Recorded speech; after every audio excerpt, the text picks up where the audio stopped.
జీవితం అతి సులభం, కానీ ప్రపంచం వల్ల కష్టమైంది.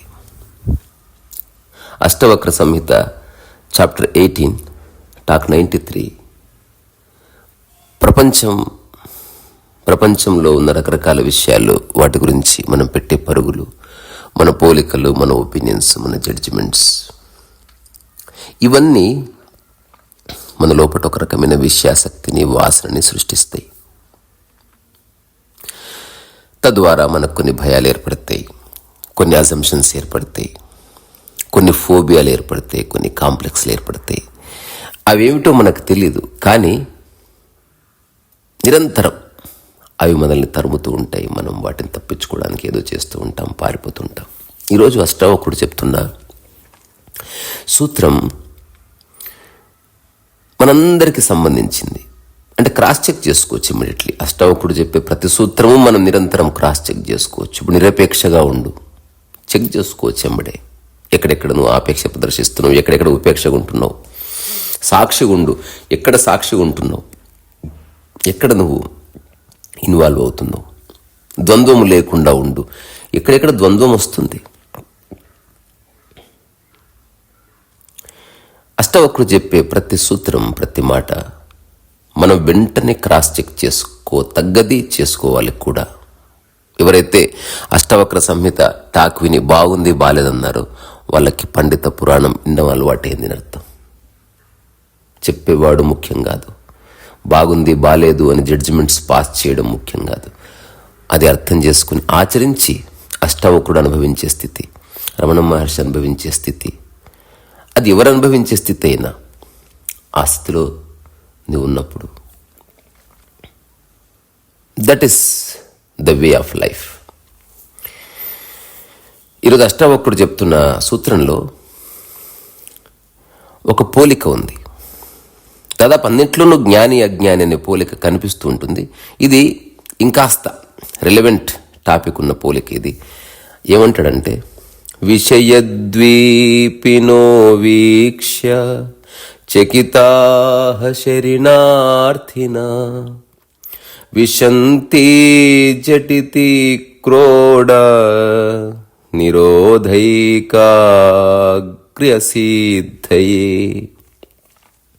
సంస్కృత్ కాబట్టి అర్థం కానట్టు అనిపిస్తుంది, కానీ ఒక్క పదం మనందరికీ శరణార్థి, రెఫ్యూజీ. శరణార్థి అంటే ఎవడు అంటే, తనకి ఎక్కడో ఏదో సమస్య ఉంది, అతను అక్కడి నుంచి పారిపోయి వచ్చాడు. ఎప్పుడన్నా దలైలామా స్టోరీ చదివారా? టిబెట్ నుంచి పారిపోయి భారతీయ శరణార్థిగా ఉన్నాడు. అట్లా మన భారతదేశం ఎందరెందరికో శరణు ఇచ్చింది, ఎందరెందరో మన భారతదేశంలో రెఫ్యూజీలుగా ఉన్నారు. వివేకానంద ఫస్ట్ స్పీచ్ చికాగోలో ఇచ్చింది మీరు వినే ఉంటారు.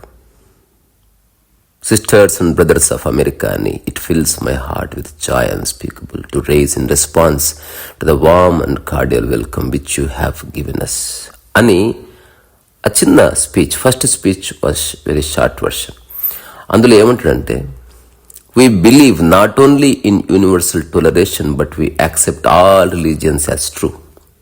I am proud to belong to a nation which has sheltered the persecuted and the refugees of all religions and all nations of the earth.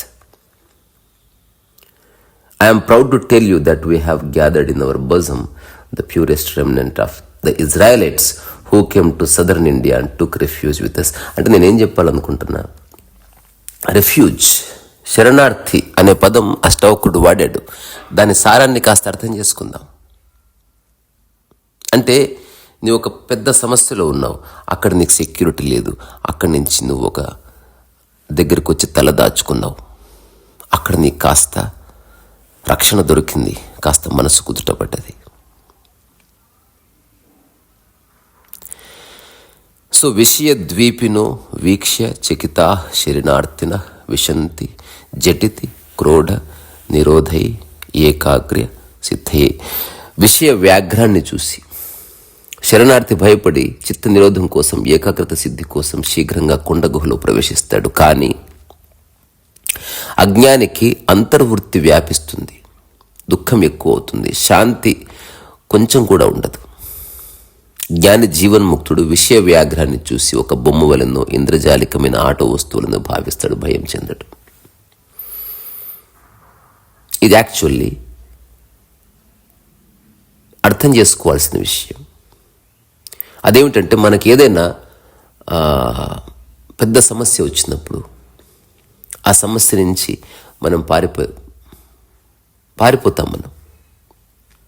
దానికి కారణం ఏంటి? సమస్య మనం సాల్వ్ చేయం, లేదా సమస్య చాలా పెద్దది అనిపించినప్పుడు మనం పారిపోతాం. సో పరమ స్వాతంత్రం మన స్వభావం అని మర్చిపోయి పరమ పరతంత్రంలోకి వచ్చి పడతాం, ఒక పనికిరాని వ్యవహారంలో వచ్చి పడతాం. సో అష్టావక్రుడు ఏం చెప్తున్నాడు? రకరకాల ఒక పులిని చూసి ఎట్లయితే ఒకడు కొండ గుహలో దాక్కున్నాడు, తాగుబోతు భర్త కొడుతుంటే ఎలాగైతే భార్య వచ్చి పక్కింట్లో దాక్కుందో, తల్లి గనక కొడుతుంటే కొడుకొచ్చి ఒక నాయనమ్మ లేకపోతే తాతయ్య వెనుక దాక్కున్నాడు. శరణార్థి, ఒక పెద్ద సమస్య వచ్చింది, ఇక్కడి నుంచి నేను పారిపోవాలి, ఇక్కడ ఉంటే కనుక నేను సర్వైవ్ కాలేదు అనిపించినప్పుడు. సో ఇప్పుడు ఆధ్యాత్మిక పరంగా ఎవడు శరణార్థి అంటే, ఒక విషయం వాడిని బాధిస్తుంది, ఒక విషయం బాధిస్తుంది. ఇప్పుడు ఆ విషయాన్ని అతను అర్థం చేసుకునే ప్రయత్నం చేయడం లేదు, కానీ అది అతన్ని బాధిస్తుంది. దాని గురించి రకరకాల ప్రయత్నాలు చేస్తున్నాడు. ఆ సమయం రాగానే దాని బారిన పడుతున్నాడు. చివరికి ఈ విషయం ఉందా, ఈ వాసన ఉందా, నాకు సమస్య ఉంది అని అక్కడి నుంచి పారిపోయే ప్రయత్నం చేస్తున్నాడు.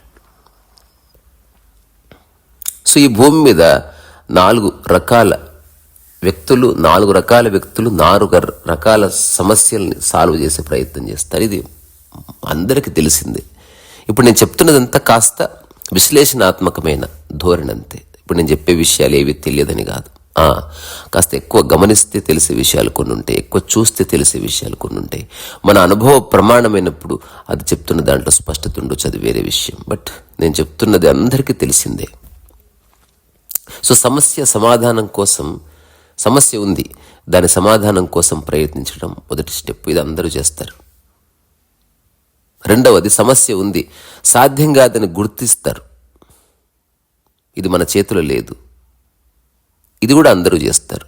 మూడవది, సమస్య ఉంది, సాధ్యం కాదని తెలుస్తారు, కానీ సమస్య వాళ్ళ మీద దాడి చేస్తుంది అని తెలిసి మెల్లగా పారిపోవడం మొదలు పెడతారు. ఆ తర్వాత కొందరు ఇదొక కేటగిరీ. తర్వాత నెక్స్ట్ కేటగిరీ ఏమిటి? సమస్య ఉంది, దానికి ఎదురు నిలబడే ప్రయత్నం చేస్తారు. రెవల్యూషనరీస్ అంతా ఇక్కడ ఉంటారు. సమస్యకి ఎదురొడ్డి పోరాడతారు, నిలబడతారు, ఆర్గ్యూ చేస్తారు, అవసరమైతే దెబ్బలు తింటారు. 10 దెబ్బలు తింటే ఒక దెబ్బ వేస్తారు. అక్కడి నుంచి రకరకాల వ్యూహరచన పన్నుతారు, ఒక సపోర్ట్ సిస్టమ్ క్రియేట్ చేసుకుంటారు, దాన్ని కష్టపడి సమాధానం సాధిస్తారు. కానీ వాళ్ళ యొక్క ఫైనల్ ఆ పినకిల్లో అహంకారాన్ని పొందుతారు. ఇదొక కేటగిరీ. ఇంకొకరు ఏమిటి? సమస్యకు తానే సమాధానమే నిలబడతాడు, అహంకార శూన్యం. ఇప్పుడు సమస్య సమాజానిది, సమస్య తనకంటే పెద్దదైనప్పుడు వేరు. ఇప్పుడు ఆధ్యాత్మిక పరంగా, మనిషి పరంగా సమస్యలన్నీ మానసికమైనవి. ఫిజికల్ సమస్య, నిజంగా పులి వచ్చింది, అప్పుడు జ్ఞానైనా ఏమీ చేయలేడు, ఎవరైనా ఏమీ చేయలేరు, ప్రధానమంత్రి అయినా దాక్కోవలసిందే. కానీ మానసికంగా ఒక పులి బాధిస్తుంది అనుకో, అప్పుడు ఎట్లా? ఒక చిన్న కథ విన్నా. భూబల్లా ప్రతిరోజు ఒక మంచం మీద పడుకుంటాడు. హఠాత్తుగా అతను బయటకు వచ్చి చెప్తుంటాడు, నా మంచం కింద ఒక మొసలి ఉంది అని, దయ్యం ఉందారు వాటెవర్.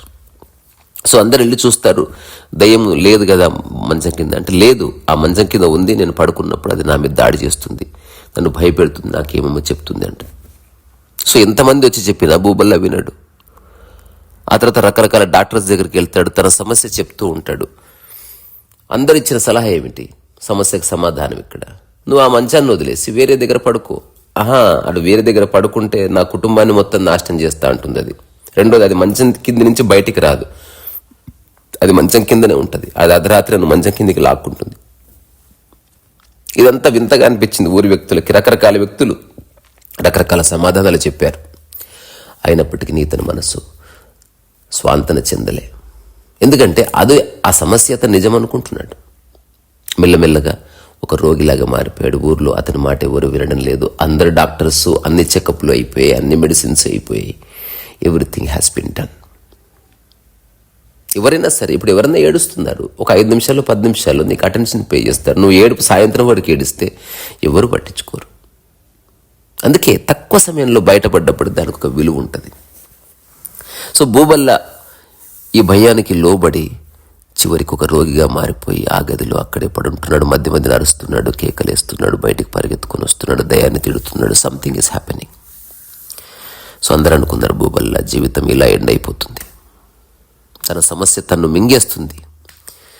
ఫైన్. కానీ ఆశ్చర్యం, ప్రపంచం అంతా భూబల్లని మర్చిపోయింది. ఒక కపుల్ ఆఫ్ మంత్స్ గడిచింది. భూబల్ల చాలా ఆరోగ్యకరంగా బయటకు వచ్చాడు. అందరు ఆశ్చర్యపోయారు. ఏం జరిగిందంటే, ఇంతమంది మేధావులు ఉన్నారు, ఒక్కడు సమస్యకి సమాధానం కనుక్కోలేకపోయాడు. కానీ మా నాయనమ్మ వచ్చింది. ఒక్కటే మాట చెప్పాను, నిమిషంలో సమస్య. ఆ తర్వాత నా ప్రాబ్లం క్లియర్ అయిపోయింది. ఒక 3-4 మంత్స్ మంచిగా తిన్నాను, బయటకు వచ్చేసాను. అదే మంచం మీద పడుకుంటున్నాను. నిజమా? రండి చూపిస్తాను. అందరు ఊరంతా క్యూరియాసిటీ వచ్చారు, ఆశ్చర్యపోయారు. సమస్య సమాధానం ఏమిటి? ఆమె అడిగింది నాయనమ్మ, వాట్ ఈస్ ద ప్రాబ్లం అంటే, నాయనమ్మ ఇది ప్రాబ్లం, ఈ మంచం కింద ఒక దయ్యం ఉంటుంది, అది రాత్రిపూట మంచం కిందికి నన్ను లాగుతుంది, లాగి నాకు రకరకాల విషయాలు చెప్తుంది చెవులో. అది దయ్యం ఆ మంచం కింది నుంచి బయటికి రాదు, నన్ను ఇక్కడి నుంచి పోనీయకుండా చూస్తుంది. ఇది సమస్య. దీనికి ఏం ప్రాబ్లం? ఆ మంచానికి ఉన్న 4 కాళ్ళు తీసేసింది. తద్వారా కింద దయ్యం ఉండే స్పేసే లేదు. దయ్యమే లేనప్పుడు ఒకవేళ దయ్యాన్ని పిలిచిన అతన్ని దూరే స్పేస్ లేదు. దాంతో మైండ్లో ఉన్న దయ్యం వెళ్ళిపోయింది. సో ఇవన్నీ మానసికమైన సమస్య. మనిషి మూలం తెలియక బాహ్య విషయాలు సత్యం అనుకొని వాటిని సమస్యలుగా క్రియేట్ చేసుకుంటున్నాడు. చాలామందికి బంగారం ఒక సమస్య, కుటుంబం ఒక సమస్య, కెరీర్ ఒక సమస్య, సినిమా టికెట్ దొరక్కపోతే సమస్య, ఎవడన్నా పలకరియకపోతే సమస్య, సమయానికి షిట్ రాకపోతే సమస్య, నిద్ర రాకపోతే సమస్య. అన్నిటినీ మనం సమస్యలు అనుకుంటున్నాం. ఇప్పుడు నా దగ్గరికి ఎవరన్నా వచ్చి పదాలు ఒకవేళ అతిగా వాడితే నేను చెప్తాను, డోంట్ యూజ్ దిస్ వర్డ్. ఇదే సమస్య బేసికల్లీ. నాకు చాలా గిల్ట్గా ఉందంటాడు ఒకడు. ఏం చేశావు అంటే, ఈ చిన్న పని, దానికి అసలు గిల్ట్ అనేది వాడనే వాడద్దు. ప్రతిదానికి ప్రాబ్లం ప్రాబ్లం ప్రాబ్లం అని వాడుతుంటారు. సో నీ మనసు ఎన్నిసార్లు ప్రాబ్లం ప్రాబ్లం అంటుందో అంత పెద్ద సమస్య కూర్చుంటుంది. సో ఈ విషయ వాసనని చూసి, మనసులో ఉన్న రకరకాల సమయాల్ని చూసి వాడు శరణార్థిగా మారిపోతాడు, ఎక్కడికో పారిపోతాడు. ఇప్పుడు చాలామంది ఆశ్రమంలో శరణార్థిగానే ఉంటున్నారు. వాళ్ళేం లిబరేట్ అవ్వడానికి ఆశ్రమానికి పోవట్లే. అసలు ఆశ్రమానికి వెళ్ళిన మరుక్షణమే లిబరేషన్కి స్కోప్ లేదు. ఆశ్రమంలో నువ్వు అక్కడ ఉండిపోయావా, అది బంధనమే, లిబరేషన్ కాదు. సరే, ఒక బ్రెయిన్ వాష్ అయిపోయి హిప్నటైజ్ అయిపోయి చుట్టుపక్కల నీలాంటి వాళ్లే కనిపిస్తున్నందుకు నీకు అట్లా అనిపిస్తుంది అంతే. సో ఎప్పుడైనా గుర్తుపెట్టుకోండి, ఏదైనా వాసన కానీ ఆశ కానీ అట్లా నిద్రాణమై ఉండిపోవడం వేరు, అది పూర్తిగా వెళ్ళిపోవడం వేరు. సో పూర్తిగా వెళ్ళిపోవడం అవగాహన వల్ల వస్తుంది. నిద్రాణమై ఉన్నది మర్చిపోబడ్డం. ఇప్పుడు ఒక చిన్న పిల్లవాడు రోజు చాక్లెట్ కోసం బిస్కెట్ కోసం ఏడుస్తూ ఉన్నాడు అనుకోండి, అట్లాంటి ఏరియాకి వాడిని తీసుకెళ్లరు. ఒక వారం రోజుల్లో వాడు చాక్లెట్ బిస్కెట్ అంతా మర్చిపోతాడు. ఎప్పుడైతే చాక్లెట్ కనిపించిందో మళ్ళీ మొత్తం గుర్తుకొస్తుంది. సో శరణార్థి పరిస్థితి ఎప్పుడు అలాగే ఉంటుంది.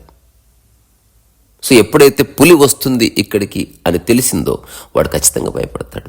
అట్లాగే తన మనసులో ఉన్న సమస్య, దానికి రెలవెంట్ టాపిక్ ఎప్పుడు వచ్చినో అప్పుడు ఖచ్చితంగా భయపడతాడు. సో భయం నిరంతరం ఉంటుంది. ఆ భయాన్ని కంట్రోల్ చేసుకోవడానికి ధ్యానాలు చేస్తారు, జపాలు చేస్తారు, తపాలు చేస్తారు. అర్థమవుతుందా మీకు? సో చాలామంది అంటున్నారు నేను ధ్యానానికి వ్యతిరేకమని. నేనే నిజంగా ధ్యానాన్ని సపోర్ట్ చేస్తున్నాను. ఈ అబద్ధపు ధ్యానాలకు వ్యతిరేకిని. ఇవన్నీ ధ్యానాలు కాదు, పనిష్మెంట్స్. సో ఒక ప్రాపగండాలో దీన్ని ఒక టూల్గా వాడుకుంటుంది. నిజమైన ధ్యానం శ్వాసించినంత అంత సహజమైంది. అది ధ్యానం ఉంది, ధ్యానించేవాడు లేడు. అటువంటి స్థితికి నేను తీసుకెళ్లేది నిజమైన ధ్యానం. దానికోసం ఉపయోగపడే కొంత ప్రయత్నం, సాధన, అది నిజంగా పరిచయం చేసి వాళ్ళ గురువు, మిగతా వాళ్ళంతా వాళ్ళని ఏ పేరన్నా పెట్టుకోండి. ఇప్పుడు ఒకటి మందు అలవాటు ఉంటుంది, వాడు నిగ్రహించుకుంటాడు, లేదా అదిలోని చోటుకి పారిపోతాడు. ఒక అడవికి వెళ్ళిపోయాడు, కానీ అడవిలో ఎక్కడన్నా తోగుతుంటే బాటిల్ కనిపించింది, మొత్తం గుర్తొస్తుంది. అలా జరుగుతుంది. నేను నా అనుభవంగా చెప్తున్నా. నాకు ఒక చిన్న అలవాటు, అట్లా జరిగింది. నా మైండ్ ఎన్ని డ్రామాలు ఆడుతుందో చూశాను నేను. సో శరణార్థిగా ఉండవద్దు. నువ్వు ఉన్న చోటునే ఉండు, అక్కడే నిలబడు, దాన్ని చూడు. సో జ్ఞాని ఏం చేస్తాడు, ఏదన్నా వచ్చినప్పుడు చూస్తాడు. దీనికే సాక్షిభావం. ఇప్పుడు జ్ఞాని జీవన్ముక్తుడు విషయ వ్యాఘ్రం చూసి ఒక బొమ్మ వలెందో అట్లా చూస్తాడు. సో విషయ ద్వీపినో వీక్ష, అతను చూస్తాడు చకితా, ఊరికి అట్లా చూస్తాడు, ఆశ్చర్యపోయి చూస్తాడు. సో ఎప్పుడైతే నీ వాసన నువ్వు చూడడం వల్ల అంతరించిపోయిందో నువ్వు అక్కడే ఉండొచ్చు. నీకు తాగే అలవాటు లేకపోతే బార్ అండ్ రెస్టారెంట్లో పనిచేయచ్చు. మా ఊర్లో ఒక చిన్న ఇన్సిడెంట్ జరిగింది. ఒక వ్యక్తి ఈత నేర్పించేవాడు, మా చిన్నాన్నే. ఆయన చాలా బ్యూటిఫుల్గా, మంచి అందగాడు, మంచి డ్రామా, మంచి సినిమాల్లో కూడా అతనికి అవకాశాలు వచ్చాయట అప్పట్లో. కానీ కుటుంబ కారణాలు లేకపోతే దానికున్న విలువ తెలియకపోలేదు, వాట్ ఎవర్ ఇట్ మేబీ. ఇప్పుడు భూమి నుంచి నిష్క్రమించాడు ఆయన. కానీ ఒక టైంలో చక్కటి శరీరము, మంచి మీసాలు, భలే ఉండేది ఆయన. చూడ్డానికి మన ఎన్టీఆర్ ఏఎన్ఆర్ టైప్ కనిపించేవాడు. సో మమ్మల్ని అందరినీ ఈతకు తీసుకెళ్ళేవాడు. సో నా నడుముకి, నాకు భయం నీళ్ళంటే, ఈత రాదు. అతను గట్టు మీద నిలబడి నడుముకి తాడు కట్టి ఆ తాడు చేతిలో పట్టుకునేవాడు. సో ఆ తాడు ఉంది నడుముకి, తద్వారా నీళ్ళలో మునిగిపోమన్న ఒక హోప్తో ఈత నేను కొట్టేవాడిని. ఇది రియల్. అందరికి అలాగే. బెండు అలాంటిది ఏమి లేదు, తాడట్లా పట్టుకొని పైన అట్లా నిలబడేవాడు దళపతిలాగా. అదంతా ఒక 1 అవర్ అట్లా ట్రైనింగ్ ఉండేది మా సొంత బావిలోనే. అయితే ఇప్పుడు ఆ బావి పోయింది, కొందరికి హాయి పోయింది, కొందరికి హాయి వచ్చింది. నాకు హాయి వచ్చింది. అయితే ఒకసారి నేను ఈత కొడుతూ చాలా బాగా కొడుతున్నా చూశాను, తాడుంది. మా చిన్నాన్న ఉన్నాడు, అమ్మాయి పట్టుకున్నాడు అనుకున్నాను. ఆశ్చర్యం ఏంటంటే అతను తాడు పట్టుకొని ఊరికి అట్లా గోడ మీద పెట్టాడు. పూర్తిగా బట్టలు వేసుకుని ఇంటికి వెళ్తుంటే చెప్పాడు, ఈరోజు నువ్వు కొట్టినావు కదా ఈతంతా, అసలు నేను తాడే పట్టుకోలేదంటే నాకు విపరీతమైన భయం వేసింది. అసలు నాకు ఏడుపు వచ్చేసింది. నేను మునిగిపోయి ఉంటే అని ఏడుస్తున్నా. ఆయన చెప్తూ మునిగిపోలేదు కదరా, నీకు ఈత వచ్చిందని చెప్తున్నాడు. అదంతే. సో విషయాసక్తి రాహిత్యం కోసం చిత్త నిరోధం చేస్తారు కొందరు. సో విషయాన్ని జస్ట్ చూసినప్పుడు ఏ నిరోధం అవసరం లేదు. సో నీకు ఏ ఆసక్తి లేకపోతే నిరోధం అవసరం లేదు. ఇది అర్థం చేసుకోవాల్సిన విషయం. ఒక చిన్న ఇన్సిడెంట్ నాకు గుర్తొస్తుంది. ఇది కూడా ఒక చిన్న కథలాగి చూడండి. ఇల్లు అంతా చెత్త ఉంది. ఒక ఆవిడ చెప్తుంది, ఇల్లంతా సర్దుకుంటే శాంతి వస్తుందని. ఆ ఇల్లు సర్దుతూ ఉంది. ఎవరన్నా వస్తే చెప్తూ ఉంది, ఇల్లు సర్దుకుంటే కానీ నాకు శాంతి లేదని. ఇల్లంతా సర్దిన తర్వాత కూడా తను శాంతిగా లేదని తెలుసుకునే ఒక టైం వస్తుంది. అట్లనే నీ మనసులో ఆసక్తి, విషయాసక్తులు ఉన్నంత వరకు నువ్వు ఎన్ని ధ్యానాలు చేసినా, జపతపాదులు చేసినా, ఎన్ని తీర్థయాత్రలు చేసినా వృధా. నాకు తెలిసిన ఒక ఆవిడ ఉంది, అసలు ఖాళీగా ఉంటే తీర్థయాత్రలు ఇనిషియల్గా I used to appreciate, but అదొక హ్యాబిట్గా మారిపోయింది. దానివల్ల ఆర్థిక సమస్యలు కూడా వచ్చాయి. మెల్లగా వయసు పెరుగుతుంది. ఒకప్పటిలాగా ఎక్కి దిగడాలు, బస్సులు, నీకు ఉత్సాహం లేదు, ఎవరు నీతో పాటు రావడం లే. ఎందుకు వెళ్తుందో తెలియదు. భయం అట్లా నేను వెంటాడుతుంది.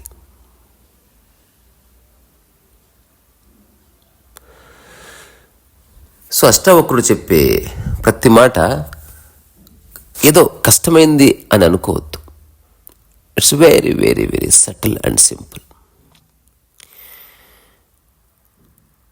సో విషయవాసలు ఎవరికైతే లేవో వాళ్ళంతా అనుకుంటారు, ఇంటిని వదిలేస్తే, ఎక్కడో అడవికి వెళితే, ఏదో ఆశ్రమంలో ఉంటే అట్లా కనుక తగ్గుతాయని. అదంతా ఒక అవగాహన లేని ఒక స్థితి అంతే. అక్కడ మర్చిపోబడతాయి. ఈరోజు గుర్తుపెట్టుకోండి, మర్చిపోబడే స్థితి వేరు, అవి లేని స్థితి వేరు. అష్టవకుడు చెప్తుంది, మర్చిపోయావు అనుకో మళ్ళీ గుర్తొస్తుంది. నిజంగా వాసన పోయింది, బాత్ ఖతం. ఆ తర్వాత అష్టావకుడు చెప్తున్నాడు, నిర్వాసనం హరిం దృష్ట్యా తూష్ఠీం విషయదంతిన పలాయంతే నశక్తాస్తే సేవంతే కృతచాటవా. సో ఇది చాలా సింపుల్. ఒక అనాలజీ. వాసనాశూన్యుడైన పురుష పుంగవుడు సింహం లాంటివాడు. ఆ వైరాగ్య సింహాన్ని చూసి అసమర్థమో జ్ఞానహీనమైన విషయ గజం కూడా మెదలకుండా అట్లా పారిపోతుంది. అంటే జ్ఞానం వస్తే విషయం పడిపోతుంది, వెలుతురు వస్తే చీకటి వెళ్ళిపోతుంది. సింపుల్. సైకిల్ వస్తే కాళ్ళు కింద పెట్టడం ఆగిపోతుంది. బట్ ఎవ్రీడే ఆకలి అయినప్పుడు గాఢ నిద్రలో half an hour one should. So మీరు ఒకసారి గమనించండి, దీని మీద ఎక్కువ వ్యాఖ్య చేయాల్సిన అవసరం లేదు. ఇది మీ అనుభవం. జీవితం ముందుకు సాగుతున్న కొద్ది, వయసు పెరుగుతున్న కొద్ది, విషయాలు వాసనలు పడిపోతున్నాయి. ఇది మీ జీవితంలో చిన్న ఉన్నప్పుడు బొమ్మ కోసం ఏడ్చావు, ఇప్పుడు ఏడవట్లేదుగా. చిన్నగా ఉన్నప్పుడు ఎవరు పక్కన పడుకోవాలని నువ్వు ఆరాటపడ్డావు, ఇప్పుడు అట్లా అనుకోవట్లేదుగా.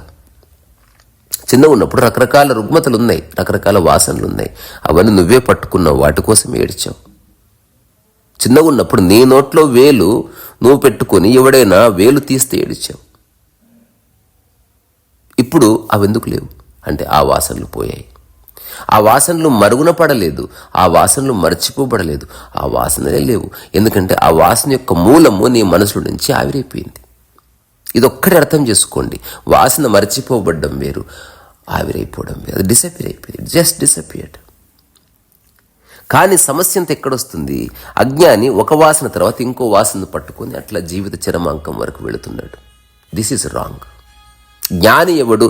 ఈ విషయ వాసనలు ఒకదాని తర్వాత ఒకటి పట్టుకోకుండా ఒకసారి దీని మూలంలోకి తొంగి చూస్తాడు, కొత్తవి పట్టుకోడు.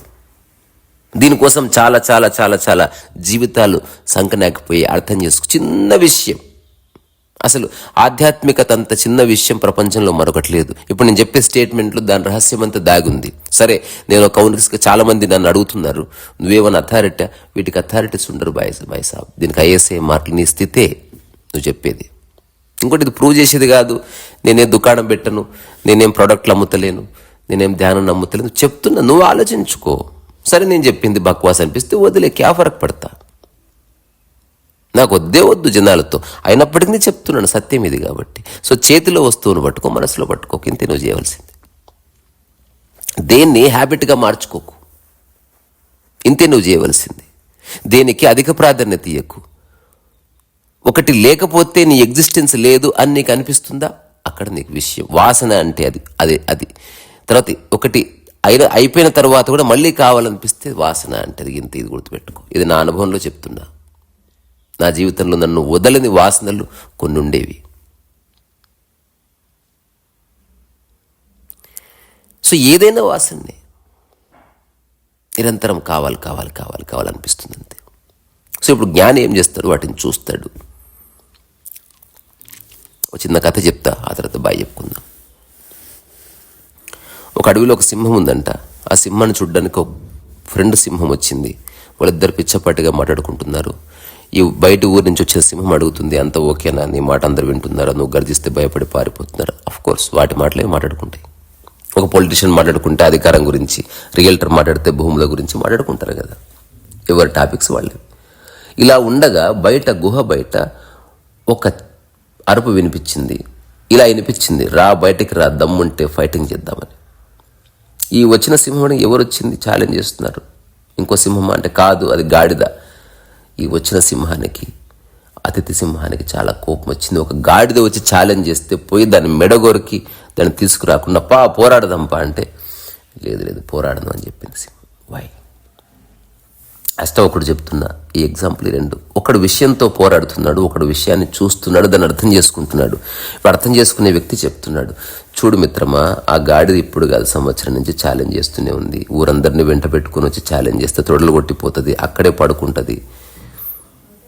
ఇప్పుడు ఏ స్థితికి వచ్చిందంటే గాడిద ఎక్కడే ఉంది, నేను దాన్ని గుహ ఇటుపక్క, నేను గుహ అటుపక్కది, నేను తిరుగుతున్నా కూడా రెడీగా ఉంటుంది పారిపోవడానికి. ఎందుకంటే తెలుసు సింహం అంటే ఏమిటో, నేనంటే ఏమిటో తెలుసు దానికి. కానీ నేను జీవితాన్ని అర్థం చేసుకుని ఒక విషయాన్ని గ్రాస్ప్ చేశాను. ఆ గాడిద వల్ల ఒక సత్యాన్ని తెలుసుకున్నా. ఇప్పుడు గాడిద ఛాలెంజ్ చేసింది కదా అని ఆవేశపడిపోయి నేను దాంతో పోరాడితే, ఒకవేళ నేను గెలిచినా ఆఫ్టర్ ఆల్ మీద గాడిద మీద గెలిచింది అంటారు. ఒకవేళ నేనే ఓడిపోయాను అనుకో, మన సింహం జాతికి మొత్తానికి పరువు పోతుంది గాడిద చేతిలో. ఎప్పుడైనా గుర్తుపెట్టుకోండి, ఒక కామన్ మ్యాన్ చేతిలో ఎప్పుడైనా పెద్ద లీడర్ ఓడిపోతే అది పెద్ద చర్చనీయాంశం అవుతుంది. అట్లా జరిగింది. ఇందిరాగాంధీ ఓడిపోయింది, మన నందమూరి తారక రామారావు గారు ఓడిపోయారు, ఇట్లా చాలామంది ఓడిపోయారు. సాధారణమైన మనుషులు అట్లా ఓడగొట్టారు. సో విషయాన్ని అర్థం చేసుకో, మనసులో ఉన్న ఆలోచన యొక్క స్వభావాన్ని చూడు, ఒక్కసారి చూడు. ఏదైనా ఆలోచన 3 రోజులు నువ్వు చూడగలిగితే వెళ్ళిపోతుంది. Very simple. నువ్వు జస్ట్ ఒక దగ్గర కదలకుండా కూర్చో, అది ఇలాంటి ఆలోచన 3 days ఉండు, దాని యొక్క బలం తగ్గుతుంది. బలం తగ్గిన తర్వాత మొట్టమొదటిసారి నీవు బలంగా స్ట్రాంగ్గా అనిపిస్తుంది, నీకు తెలుస్తుంది. ఇది ప్రూవ్ చేసే విషయాలు కావు. సో కొత్తవి పట్టుకోకు, పాత వదిలిపెట్టు, ఇంతే అర్థం చేసుకోవాల్సింది. సో వాసన శూన్యత నీ లోపటున్న ఆసక్తి పోయినప్పుడే ఏర్పడుతుంది. వైరాగ్యం అంటే నువ్వు తెచ్చిపెట్టుకున్న వైరాగ్యము కాదు. వైరాగ్యము 2 రకాలు. ఇంతకుముందే చెప్పినట్టు వైరాగ్యంలా కనిపిస్తున్నది, సన్యాసి సాధువులా కనిపిస్తున్నావు, జ్ఞానిలా ధ్యానిలా కనిపిస్తున్నావు, కానీ లోపల అంతర్వాసన ఉంది. మళ్ళీ అలాంటివి కనిపిస్తే నీకు పిచ్చెక్కుతుంది. రెండవది, అలాంటి వాడే పారిపోవాలి. రెండవది, నిజంగా నీలో వాసన ఆవిరైపోయింది కాబట్టి నువ్వు నిజంగా సంసారంలో ఉండవచ్చు. ఇది నేను నా అనుభవంగా చెప్తున్నా, నమ్మించట్లే, అస్సలు నమ్మించను. ఎప్పుడు జీవితంలో ఆ తప్పు పని చేయను, చెప్పడం వరకే నా పని. మీరు ఏదైనా ఉంటే చెప్పండి నాకు. సో ఇక్కడి నుంచే మీ అందరిలో ఉన్న అంతర్వాసన రహిత స్థితికి శిరస్సు ఉంచి నమస్కారం చేస్తున్నా. ఏ వాసనలు లేని ఒకానొక మనోదశ, దేని పట్ల ప్రత్యేక ఆసక్తి లేని ఒకానొక మనోదశ, అవసరాన్ని మాత్రమే గుర్తించి దానికి తగ్గట్టుగా నువ్వు ప్రపంచాన్ని ఉపయోగించుకుంటే నువ్వు సహజంగా మోక్షంలో ఉన్నట్టే, ఆనందంలో ఉన్నట్టే. అలాంటిది ఉంది. మనసు గాడిద, నువ్వు సాక్షి పులిలా ఉండు. రిసరసోయస్.